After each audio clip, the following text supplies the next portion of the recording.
escuchando TV Perú Mundo.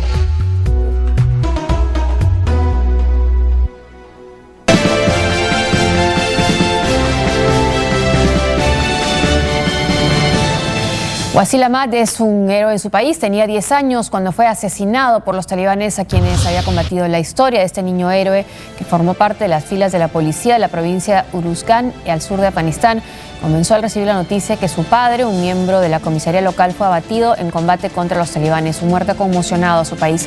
Con solo 10 años y después de liderar la unidad policial de Uruzgan por 43 días y combatir a los insurgentes al lado de su tío Wasil Ahmad, decidió continuar con sus estudios, pero 2 disparos en la cabeza acabaron con su proyecto de vida. La Comisión Independiente de Derechos Humanos de Afganistán culpó de la muerte del menor no solo a los talibanes, sino al gobierno y a su familia.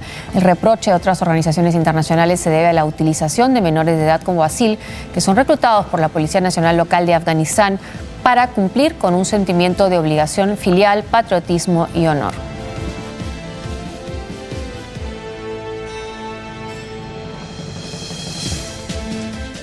Bueno, esta historia tan triste nos recuerda también que los refugiados que están buscando asilo en Europa, prácticamente la mitad son de Siria y la otra mitad son de Afganistán también y de Irak. Entonces, si se resolviera el tema sirio de alguna manera, igual habría que prestarle atención también a quienes buscan refugio saliendo de partes de Afganistán y partes de Irak, donde aún resulta muy difícil decir que se puede vivir en paz. Sí, la verdad es que en las últimas semanas parece que nos estamos concentrando en el tema de los refugiados sirios, pero en Europa los países que tienen prioridad sobre otros, por ejemplo, los países del África subsahariana o del Magreb, del norte del África, son básicamente 3, Siria, Afganistán e Irak. Así que, claro, el tema más difícil, más duro, por ejemplo, por la cantidad de muertos de Siria, por la cantidad de actores, por todo lo que implica internacionalmente, y algunas veces eso nos hace concentrar nuestros intereses en Siria. Pero en Irak también está el Estado Islámico, un Estado Islámico que todavía tiene pues la segunda ciudad más importante del país en su poder y grandes campos de petróleo que utiliza para lograr recursos para llevar a cabo sus acciones. Y en Afganistán no solamente unos talibanes que pelean con el gobierno a pesar de la presencia norteamericana en los últimos más de 15 años, sino que además hay presencia de Al-Qaeda. Acordémonos que ahí estuvo Al-Qaeda en los atentados del 11 de septiembre y acordémonos que también al parecer el Estado Islámico estaría expandiéndose hacia Afganistán, que es lo que ha motivado que el presidente Obama no retire sus tropas o el 2015 y las mantenga por lo menos durante todo este año. Entonces, cuando uno ve el escenario de Afganistán, dice, ¿por qué no podría pasar si existen las condiciones para que se replique algo de lo que estamos viendo ya en Siria, por ejemplo? Entonces, ciertamente el escenario de esa región es complicado. Solamente un tema chiquito sobre los niños. Es realmente lamentable que en los últimos tiempos veamos recurrentemente pues, a los niños implicados en actos pues, o en ese tipo de acciones bélicas en Afganistán. Lo fue Malala, una niña que buscaba estudiar, y ahora es un niño que lo hacen por la fuerza seguramente o por otros mecanismos indebidos, porque es un niño, pelear en las fuerzas de la policía y finalmente cuando regresa a estudiar nuevamente asesinado. Así que, y ese es un caso que se replica en muchos otros casos, así que no solamente estamos viendo el actor de los talibanes, sino también de un Estado permisivo frente a lo que son los derechos de los niños y jóvenes. Pasamos a otro tema. Luego de las primeras conversaciones, Pedro Sánchez, líder del PSOE, dijo que esto empieza bien y que pedirá para la próxima semana una reunión al presidente del gobierno en funciones, Mariano Rajoy. Tras aceptar el encargo del rey Felipe VI para intentar ser investido presidente del gobierno, el líder del Partido Socialista Obrero Español, Pedro Sánchez, inició inmediatamente los contactos para conversar con todos los partidos representados en el Congreso. Su objetivo es encontrar apoyo para combatir el desempleo, las desigualdades, la corrupción y el independentismo de Cataluña. En principio intentará recabar los votos de Podemos y de Ciudadanos, con los que tendría asegurado el Ejecutivo, aunque tanto Pablo Iglesias como Albert Rivera ya han rechazado ir de la mano. El líder de Podemos acusa al titular de Ciudadanos de seguirle el juego al Partido Popular de Mariano Rajoy, que impuso drásticas medidas de austeridad durante los últimos 4 años para reactivar la economía en España. Sánchez, de 43 años, sabe que será una negociación difícil y reclamó un mes de plazo para conseguir los apoyos necesarios. En el caso de que logre un acuerdo de gobierno, Pedro Sánchez deberá someterlo a consulta de los militantes del Partido Socialista Obrero Español. De recibir la aprobación de la militancia, Sánchez llevaría la propuesta de formación de gobierno al Congreso para que se convoque el primer debate de investidura, en donde tendría que conseguir una mayoría absoluta para ser presidente del gobierno español. Claro, Pedro Sánchez va a conversar con todos, el líder del Partido Socialista Obrero Español, pero no con todos va a llegar a un acuerdo y no todos van a votar por él para la investidura. Pero sí se vislumbra como un posible presidente de gobierno español, un líder del PSOE nuevamente. Sí, en tanto ya Rajoy ha declinado de formar gobierno, él ha sido, creo que es consciente de que la única alternativa de que PP pueda volver a ser gobierno es una nueva elección. No ha logrado ningún tipo de consenso y ha hablado con todas las partes que han rechazado cualquier posibilidad de acuerdo, excepto Ciudadanos, pero cualquier posibilidad de acuerdo con el PP, con el Partido Popular.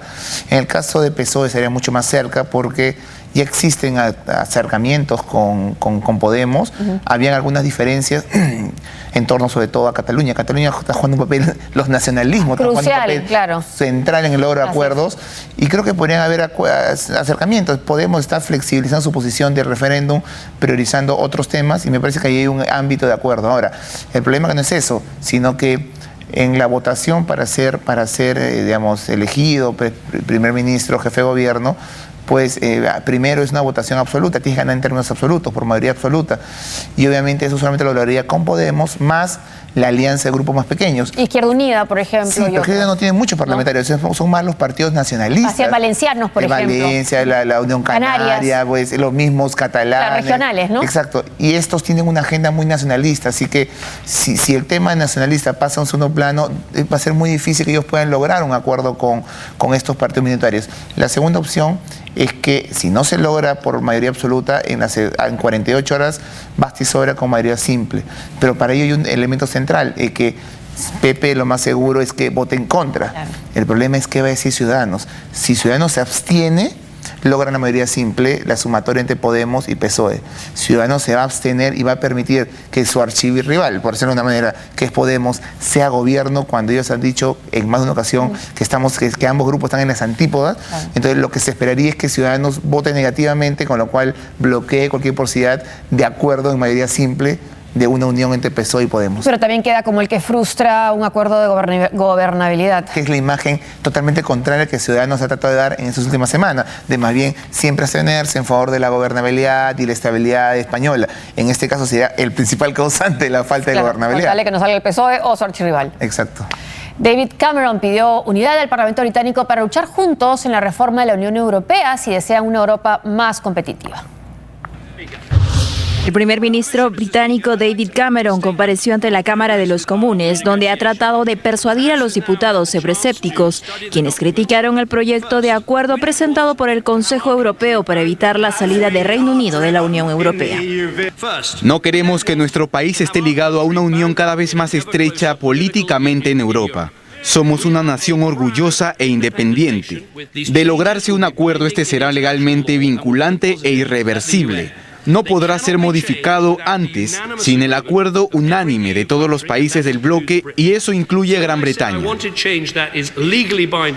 El acuerdo presentado por Donald Tusk la víspera ha sido recibido satisfactoriamente por algunas ciudades europeas del denominado Círculo de los 28, quienes deberán aprobarlo en una próxima cumbre en Bruselas. Sin embargo, aún no cuenta con el respaldo total de los británicos, quienes consideran la renegociación del líder Tory como una pérdida de tiempo.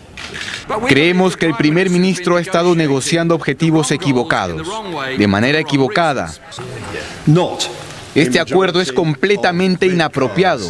Cameron ha dejado de lado su promesa de un cambio fundamental para el Reino Unido con la Unión Europea. Esto no es lo que quiere el pueblo británico.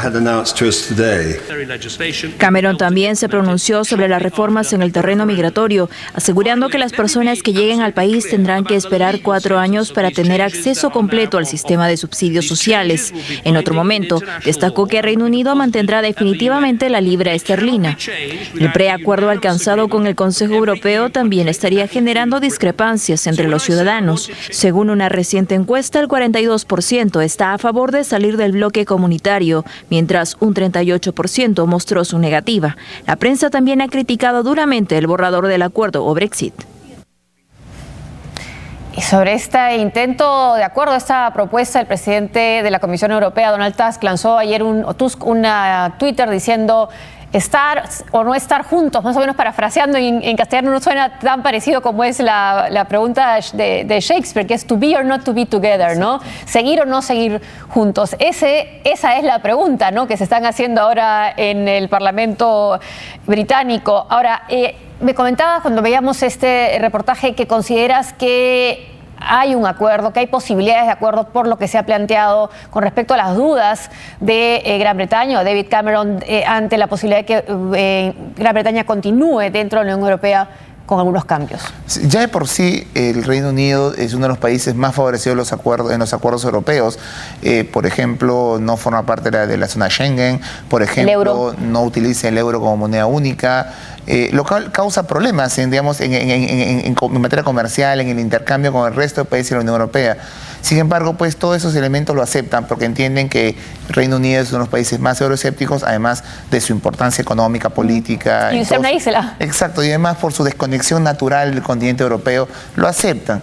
Sin embargo, lo que Cameron está pidiendo pues, es fundamentalmente aún mayores beneficios o mayores prerrogativas, un mayor alejamiento sin dejar de ser parte de la Unión Europea. Y creo que tiene presiones de los grupos euroscépticos y que básicamente son parte del gobierno conservador, en un momento donde al parecer pues, el Partido Laborista está con mucha debilidad y que el gobierno conservador él ha demostrado ganar una elección con mucha facilidad cuando se pensaba que iba a tener algunas dificultades. En ese contexto, él está negociando y lo que la Unión Europea le ofrece es realmente cambios importantes, es decir, le está ofreciendo una serie de cambios en los dos temas más sensibles. ¿Cuáles son los dos temas más sensibles para los euroscépticos? Uno, los migrantes. Claro. No aceptar migrantes ni siquiera de Europa. Porque acordémonos que a la Reino Unido llegan muchos húngaros, rumanos, que van a las islas británicas a vivir y a buscar una forma de vida. Y los derechos sociales, ¿y cuándo adquieren los plenos derechos sociales? Exacto, esos migrantes? Que finalmente es eso, que llegan, no trabajan y adquieren rápidamente los derechos sociales que el sistema británico ofrece. Por ejemplo, mandarle una cantidad de dinero a los hijos, si es que no viven en Inglaterra, no dárselos, o postergarlo por un tiempo. Y el segundo aspecto que también critican mucho es fundamentalmente el hecho que el Parlamento británico recupere algunas de sus prerrogativas que han sido delegadas al Parlamento Europeo. Ahora, la Unión Europea ha cedido bastante, es decir, le estás diciendo, está bien, pueden ustedes detener y frenar el tema de las prestaciones sociales, pueden inclusive, aceptamos que ustedes solamente reciban migrantes que ya estén asegurados su trabajo y no aquellos que no estén asegurados su trabajo. Se le está dando una serie de prerrogativas o que posterguen los derechos sociales. Exacto, ¿no? Una serie de prerrogativas para detener la migración que no tienen otros países. Pero a pesar de esto, los euroscépticos consideran que todavía esto no es suficiente. Y cuestionan una cuestión fundamental también de las bases mismas de la Unión Europea, que se comprometen los países de esta unión a llevar a cabo una unión cada vez más profunda. Es que finalmente dos elementos centrales de un proceso de integración europea es el libre movimiento de personas y además pues la cesión soberana de capacidades de los estados en el ente supranacional. Y esos dos elementos estamos cuestionando, es decir, menos integración, menos movilidad de personas, mayores barreras al comercio y además menor nivel de supranacionalidad. En otras palabras, un retroceso al proceso de integración que no creo que la Unión Europea esté dispuesta a aceptar, salvo solamente para permitir que los británicos no se vayan de la Unión Europea. Una pausa y volvemos.